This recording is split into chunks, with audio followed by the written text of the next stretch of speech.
नमस्कार दोस्तों, स्वागत है आप सभी का कर्मवीर आईसीएस में।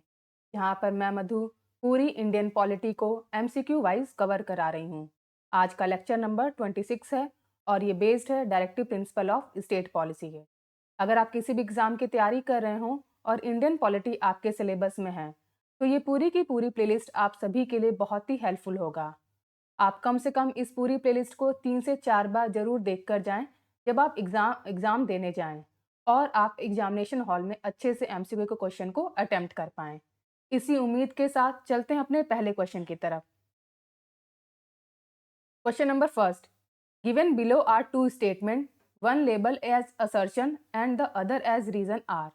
Assertion A, MG Narega is providing employment to at least one member of the eligible household for a minimum period of 10 days in a year. Reason, right to employment is enumerated in part 3rd of the Constitution. Select the correct answer from the code given below. नीचे दो कथन दिए गए हैं, एक को दावा और दूसरे को कारण के रूप में लेबल किया गया है। दावा, मनरेगा पात्र परिवार के कम से कम एक सदस्य को न्यूनतम 100 दिनों की अवधि के लिए रोजगार प्रदान कर रहा है, 1 वर्ष में। कारण, रोजगार का अधिकार संविधान के भाग 3 में वर्णित है। नीचे दिए कोड से सही उत्तर चुनें। तो इसमें क्या सही होगा, ये आपको चुनाव करना है। बताइए पहले क्वेश्चन का आंसर क्या होगा। देखिए, जो असर्शन कह रहा है कि MG NREGA is providing employment to at least one member of the eligible household for a minimum period of 100 days in a year, ये तो स्टेटमेंट बिल्कुल सही है। लेकिन जो ये रीजन आर बोल रहा है कि right to employment is enumerated in part 3rd of the constitution, ये गलत स्टेटमेंट है। ठीक है, ठीक है, ये स्टेटमेंट गलत है। राइट टू वर्क जो है वो हमें डीपीएसपी के अंतर्गत फॉलो किया जाता है। ठीक है, और ये डीपीएसपी किसमें है, पार्ट 4 के कॉन्स्टिट्यूशन में है, ना कि पार्ट 3rd के कॉन्स्टिट्यूशन में है। तो इस तरीके से जो असर्शन ए है, A is true but R is false. Option C देखिए, A is true R is false. तो पहले क्वेश्चन का आंसर क्या हो जाएगा, ऑप्शन सी। चलते हैं नेक्स्ट क्वेश्चन की तरफ। Question number 2. Which one of the following article of the Directive Principle of State Policy deals with the promotion of international peace and security? राज्य के नीति निर्देशक सिद्धांतों का निम्नलिखित में से कौन सा अनुच्छेद अंतर्राष्ट्रीय शांति और सुरक्षा को बढ़ावा देने से संबंधित है? आपके ऑप्शन है A article 51, B article 48A, C article 43A या डी आर्टिकल 41। तो दूसरे क्वेश्चन का आंसर क्या हो जाएगा। एक बार हम सारे आर्टिकल्स के बारे में पढ़ लेते हैं कि जो आर्टिकल 51 है वो किससे डील करता है। वो डील करता है with the promotion of international peace and security. Article 41 क्या है, right to work, to education and to public assistance in certain cases. Article 43A जो है वो किससे डील करता है, participation of workers in management of industry. Article 48A किससे deal करता है, protection and improvement of environment and safeguarding of forest and wildlife. इस तरीके से इस क्वेश्चन का आंसर क्या हो जाएगा, आर्टिकल 51, ऑप्शन ए। चलते हैं नेक्स्ट क्वेश्चन की तरफ। Question number 3, in the constitution of India promotion of international peace and security is included in the. Bharat के संविधान में अंतर्राष्ट्रीय शांति और सुरक्षा को बढ़ावा देना शामिल है। आपके ऑप्शन से A preamble to the constitution, संविधान की प्रस्तावना, B directive principle of state policy, राज्य के नीति निर्देशक सिद्धांत, सी फंडामेंटल ड्यूटीज, मौलिक कर्तव्य, डी 9th शेड्यूल, 9वीं अनुसूची। तो तीसरे क्वेश्चन का आंसर क्या हो जाएगा, option B directive principle of state policy. चलते हैं नेक्स्ट क्वेश्चन की तरफ। Question number 4, which part of the Indian Constitution refer to the responsibility of the state towards international peace and security? Bharat संविधान का कौन सा भाग अंतर्राष्ट्रीय शांति और सुरक्षा के प्रति राज्य की जिम्मेदारी को संदर्भित करता है? आपके ऑप्शन से ए फंडामेंटल राइट, मौलिक अधिकार, बी फंडामेंटल ड्यूटीज, मौलिक कर्तव्य, C directive principle of state policy, राज्य के नीति निर्देशक सिद्धांत, D preamble of the constitution, संविधान की प्रस्तावना। तो चौथे क्वेश्चन का आंसर क्या हो जाएगा? Option C, directive principle of state policy. चलते हैं नेक्स्ट क्वेश्चन की तरफ। Question number 5, which article of the Indian constitution is related to Indian foreign policy? भारतीय संविधान का कौन सा अनुच्छेद भारतीय विदेश नीति से संबंधित है? आपके ऑप्शन हैं A article 380, B article 312, C article 60 या डी आर्टिकल 51। तो पांचवें क्वेश्चन का आंसर क्या हो जाएगा? Option D article 51। आर्टिकल 51 जो है वो क्या कहता है कि deals with the India's foreign policy. ठीक है, चलते हैं नेक्स्ट क्वेश्चन की तरफ। Question number 6, in India separation of judiciary from the executive is enjoyed bye. Bharat में न्यायपालिका को कार्यपालिका से अलग करने का आदेश किसके द्वारा दिया गया है? आपके ऑप्शन से A the preamble of the constitution, संविधान की प्रस्तावना, B directive principle of state policy, राज्य के नीति निर्देशक सिद्धांत, सी द 7th शेड्यूल, 7वीं अनुसूची, डी द कन्वेंशनल प्रैक्टिस, पारंपरिक अभ्यास। तो छठे क्वेश्चन का आंसर क्या हो जाएगा? Option B directive principle of state policy. और ये कौन से आर्टिकल में है? आर्टिकल 50 में है, जिसमें ये मेंशन है कि separation of judiciary from the executive. चलते हैं नेक्स्ट क्वेश्चन की तरफ। Question number 7, which article of the constitution of India has the provision of participation of worker in management of industry? Bharat के संविधान के किस अनुच्छेद में उद्योग के प्रबंधन में श्रमिकों की भागीदारी का प्रावधान है? आपके ऑप्शन हैं article 43, B article 43A, C article 45 या डी आर्टिकल 47। सातवें क्वेश्चन का आंसर क्या हो जाएगा? Option B article 43A। ठीक है, आर्टिकल 43 किससे डील्स करता है? Participation of worker in management of industries. चलते हैं नेक्स्ट क्वेश्चन की तरफ। Question number 8, which principle among the following was added to the directive principle of state policy by the 42nd amendment to the constitution?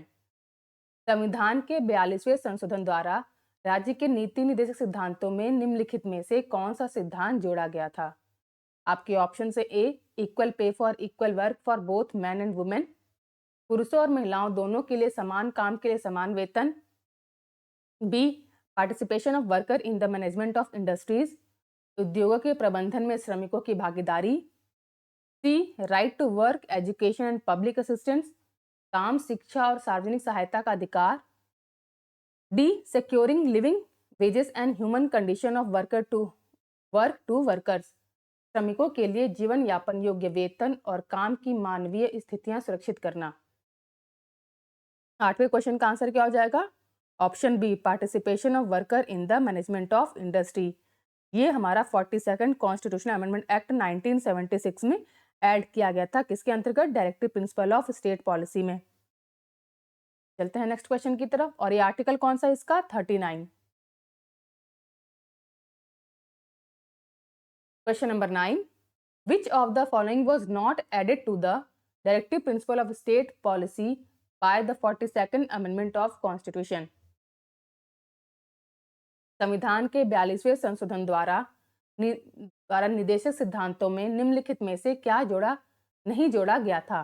आपके option है A protection of children and youth from exploitation, शोषण से बच्चों और युवाओं की सुरक्षा, B equal justice and free legal aid, समान न्याय और मुफ्त कानूनी सहायता, सी यूनिफॉर्म सिविल कोड, समान नागरिक संहिता, D participation of worker in the management of industries, उद्योगों के प्रबंधन में श्रमिकों की भागीदारी। तो 9वें क्वेश्चन का आंसर क्या हो जाएगा?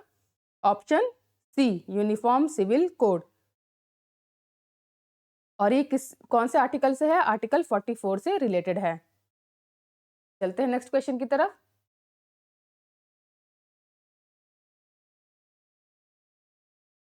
The constitution grants right against exploitation to, पहला चिल्ड्रन, दूसरा वुमेन, तीसरा ट्राइबल्स, चौथा Dalit. Choose your correct answer with the help of given code. संविधान शोषण के विरुद्ध अधिकार देता है पहला बच्चों को, दूसरा महिलाओं को, तीसरा आदिवासियों को, चौथा दलित को। तो दिए गए कोड की सहायता से अपना उत्तर का चुनाव करना है। 10वें क्वेश्चन का आंसर क्या हो जाएगा? जो चिल्ड्रंस है, वुमेन है और ट्राइबल्स है, इन तीनों के लिए कॉन्स्टिट्यूशन है जो वो ग्रांट करता है राइट अगेंस्ट एक्सप्लोइटेशन। ठीक है, चिल्ड्रंस, वुमेन एंड ट्राइबल। तो इस तरीके से इसका आंसर क्या हो जाएगा? 1, 2 एंड 3। और ऑप्शन सी देखिए, इसमें 1, 2 एंड 3 मेंशन है। तो 10 का आंसर क्या हो जाएगा? Option C. Question number 11, which one of the following is not a directive principle of state policy?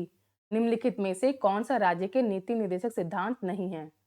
आपके ऑप्शन से A, prohibition of the consumption of intoxicating drinks, नशीले पेय पदार्थों के सेवन पर प्रतिबंध, बी, काउ प्रोटेक्शन, गौ रक्षा, सी, इन्वायरमेंट प्रोटेक्शन, पर्यावरण संरक्षण, D, free education to children up to the age of 14, 14 वर्ष की आयु तक के बच्चों को मुफ्त शिक्षा। 11वें का आंसर क्या हो जाएगा? Option D, free education to children up to the age of 14। चलते हैं नेक्स्ट क्वेश्चन की तरफ।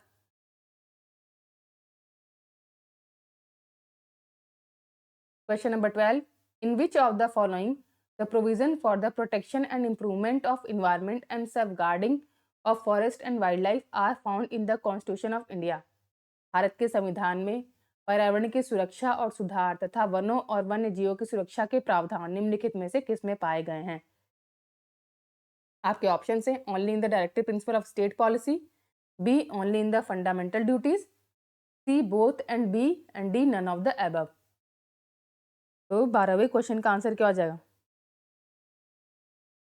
बताइए, 12वें क्वेश्चन का आंसर क्या हो जाएगा? बताइए।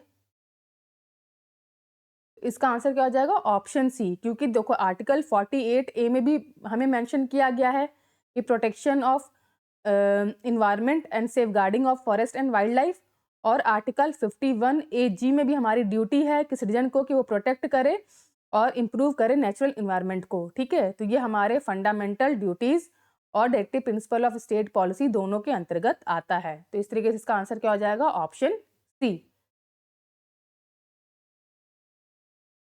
चलते हैं नेक्स्ट क्वेश्चन की तरफ। Question number 13, which one of the following is not a directive principle of state policy? निम्नलिखित में से कौन सा राज्य के नीति निर्देशक सिद्धांत नहीं है? A, prohibition of the consumption of intoxicating drink, नशीले पेय पदार्थों के सेवन पर प्रतिबंध, B, prohibiting the slaughter of cow and calves, गाय और बछड़ों के वध पर प्रतिबंध लगाना, C, protection and improvement of the environment, पर्यावरण की सुरक्षा और सुधार, D, free education for children up to the age of 16 year, 16 वर्ष की आयु तक के बच्चों के लिए मुफ्त शिक्षा। तो कौन सा हमारा डीपीएसपी में इंक्लूड नहीं है, ये आपको बताना है। तो 13वें क्वेश्चन का आंसर हो जाएगा ऑप्शन डी। ठीक है, ये हमारे डीपीएसपी में इंक्लूड नहीं है। चलते हैं नेक्स्ट क्वेश्चन की तरफ। Question number 14, how are the directive principle of state policy different from fundamental right? राज्य के नीति निर्देशक सिद्धांत मौलिक अधिकारों से किस प्रकार भिन्न है? A, former is for union government and latter is for state government, पूर्व केंद्र सरकार के लिए और बाद में राज्य सरकार के लिए है। B, former is a part of constitution whereas latter is not, पूर्व संविधान का एक हिस्सा है जबकि बाद का नहीं। Directive principle are not enforceable whereas fundamental right can be enforced, नीति निर्देशक सिद्धांत लागू करने योग्य नहीं है जबकि मौलिक अधिकार लागू किया जा सकता है। या डी, नन ऑफ दीज, या इनमें से कोई नहीं। तो 14वें क्वेश्चन का आंसर क्या हो जाएगा? Option C, directive principle are not enforceable whereas fundamental right can be enforced. ठीक है, और ये किस आर्टिकल में फंडामेंटल राइट को कब एनफोर्सिबल बनाया गया है? आर्टिकल 32 और आर्टिकल 226 ऑफ द कॉन्स्टिट्यूशन। जो आर्टिकल 32 है और आर्टिकल 226 के अंतर्गत जो हमारे फंडामेंटल राइट है वो एनफोर्सिएबल हैं। इस तरीके से इसका आंसर क्या आ जाएगा? Option C. चलते हैं नेक्स्ट क्वेश्चन की तरफ। Question number 15, which of the following is are included in the directive principle of state policy? पहला, prohibition of trafficking in human being and forced labour, second, prohibition of consumption except for medical purpose of intoxicating drink and of other drugs which are injurious to health. Select the correct answer using the code given below. निम्नलिखित में से कौन राज्य के नीति निर्देशक सिद्धांतों में शामिल है? पहला, मानव तस्करी और जबरन श्रम पर रोक। दूसरा, नशीले पेय और स्वास्थ्य के लिए हानिकारक अन्य दवाओं के औषधीय प्रयोजनों को छोड़कर उपभोग पर प्रतिबंध। नीचे दिए गए कोड का उपयोग करके सही उत्तर चुनें। तो 15वें क्वेश्चन का आंसर क्या हो जाएगा? Option B, second only. ठीक है, में जो सेकंड ऑप्शन है यही बिल्कुल सही है। चलते हैं नेक्स्ट क्वेश्चन की तरफ। Question number 60, the directive principle are, निर्देशक सिद्धांत हैं justiciable, B non justiciable, C rigid या डी फ्लेक्सिबल। तो डीपीएसपी क्या है? जस्टिसिएबल है कि नॉन जस्टिसिएबल है कि रिजिड है कि फ्लेक्सिबल है? तो ये नॉन जस्टिसिएबल है। ठीक है, चलते हैं नेक्स्ट क्वेश्चन की तरफ। Question number 17, consider following provision under the DPSP as enshrined in the Constitution of India. First, securing uniform civil code for citizen of India. Second, organizing village panchayat. Third, promoting cottage industry in rural areas. Fourth, securing for all the workers reasonable leisure and cultural opportunities. Which of the above are the Gandhian principles that are reflected in the directive principle of state policy? Bharat के संविधान में निहित राज्य के नीति निर्देशक सिद्धांतों के तहत निम्नलिखित प्रावधानों पर विचार करें। पहला, भारत के नागरिकों के लिए समान नागरिक संहिता को सुरक्षित करना। दूसरा, ग्राम पंचायतों का आयोजन करना। तीसरा, ग्रामीण क्षेत्रों में कुटीर उद्योगों का बढ़ावा देना। चौथा, सभी श्रमिकों के लिए एक उचित अवकाश और संस्कृति के अवसरों को सुरक्षित करना। तो उपरोक्त में से कौन सा गांधीवादी सिद्धांत है जो राज्य के नीति निर्देशक सिद्धांतों में परिलक्षित होते हैं? तो इसमें कौन कौन से स्टेटमेंट हैं जो कि गांधीवादी प्रिंसिपल से बिलोंग करते हैं? 17वें का आंसर बताइए क्या होगा? देखिए, जो दूसरा स्टेटमेंट है ऑर्गेनाइजेशन ऑफ विलेज पंचायत, ये तो गांधीवादी फिलॉसफी है। और जो तीसरा स्टेटमेंट है promoting cottage industry in rural areas, ये भी गांधीयन फिलॉसफी है। ठीक है, या प्रिंसिपल है। तो इस तरीके से दूसरा और तीसरा स्टेटमेंट जो सही है, और ऑप्शन बी में देखिए दूसरा और तीसरा मेंशन है। ठीक है, आर्टिकल 40, 47 और 48 जो है वो बेस्ड है गांधीयन प्रिंसिपल पे। आर्टिकल 40 क्या कहता है? Organisation of village panchayat. Article 47 क्या कहता है? To raise the level of nutrition and standard of living and to improve public health. और आर्टिकल 48 क्या कहता है? Prevention of cow slaughter, organisation of agriculture and animal husbandry. तो ये तीनों आर्टिकल गांधीयन प्रिंसिपल पे बिलोंग करते हैं। तो 17वें क्वेश्चन का आंसर क्या हो जाएगा? Option B.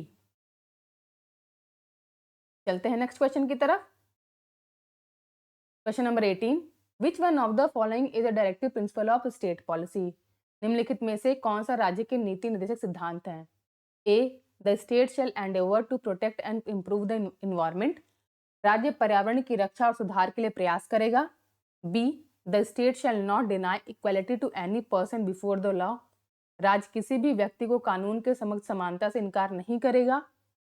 C, the state shall not discriminate against any person on the ground of religion, race, caste, sex or place of birth, राज्य किसी भी व्यक्ति के खिलाफ धर्म, जाति, लिंग या स्थान या जन्म के आधार पर भेदभाव नहीं करेगा। डी, अनटचेबिलिटी एनफोर्समेंट, अस्पृश्यता प्रवर्तन। तो कौन सा इसमें डीपीएसपी के सिद्धांत नहीं है, ये आपको बताना है। 18th क्वेश्चन का आंसर क्या हो जाएगा? Option A, the state shall hand over to protect the improve the environment.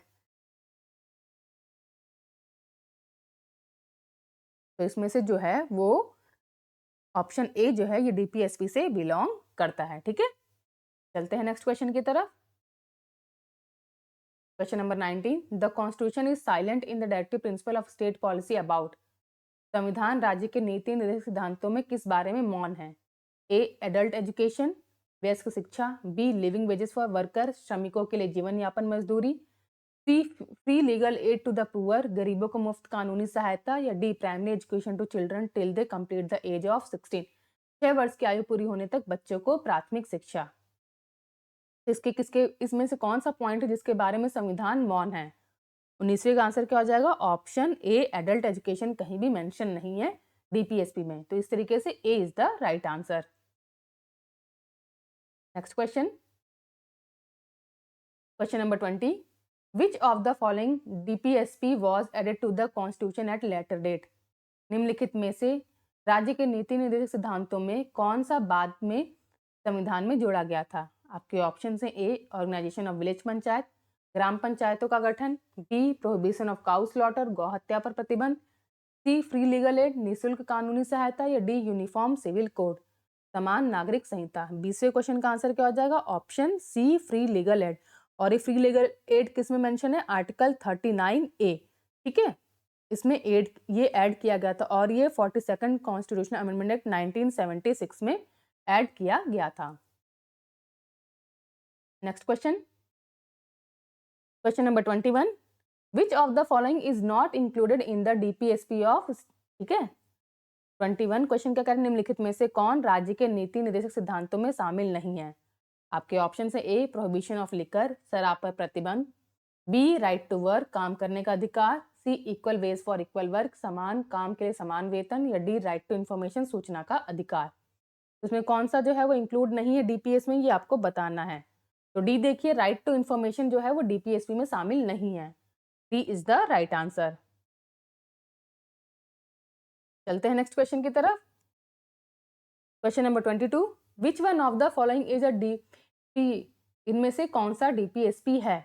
A uniform civil code, B freedom of press, C freedom of the religion, या डी इक्वलिटी बिफोर लॉ। तो निम्नलिखित में से कौन सा राज्य के नीति निर्देशक सिद्धांत हैं? ए समान नागरिक संहिता, बी प्रेस की स्वतंत्रता, सी धर्म की स्वतंत्रता, या डी कानून के समक्ष समानता।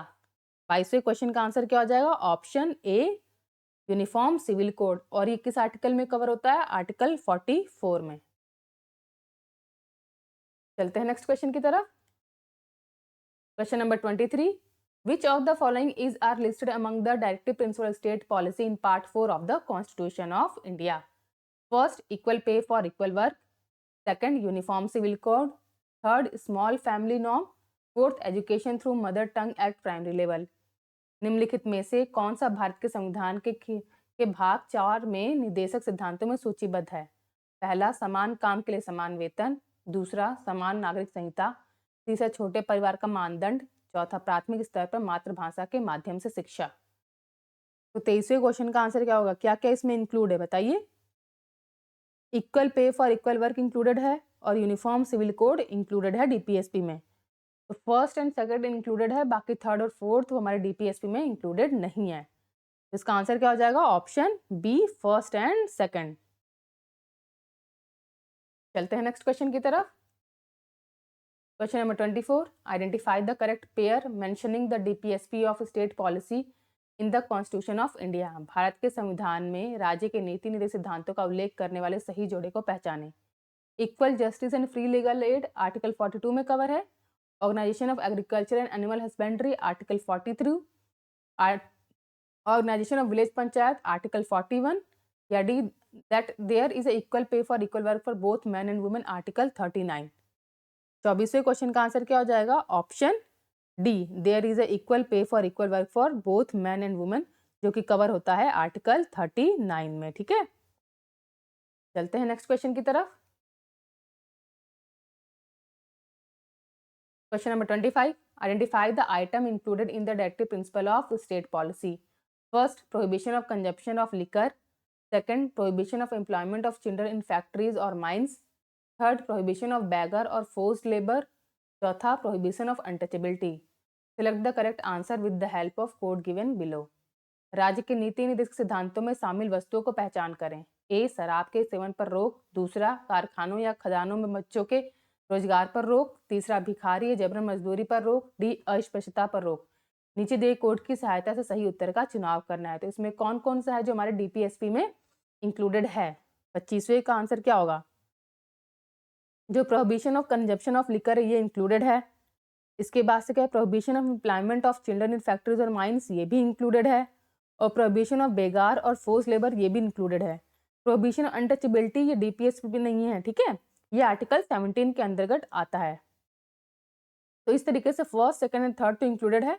तो ऑप्शन सी देखिए इसका आंसर हो जाएगा। 25वें का आंसर क्या होगा? ऑप्शन सी।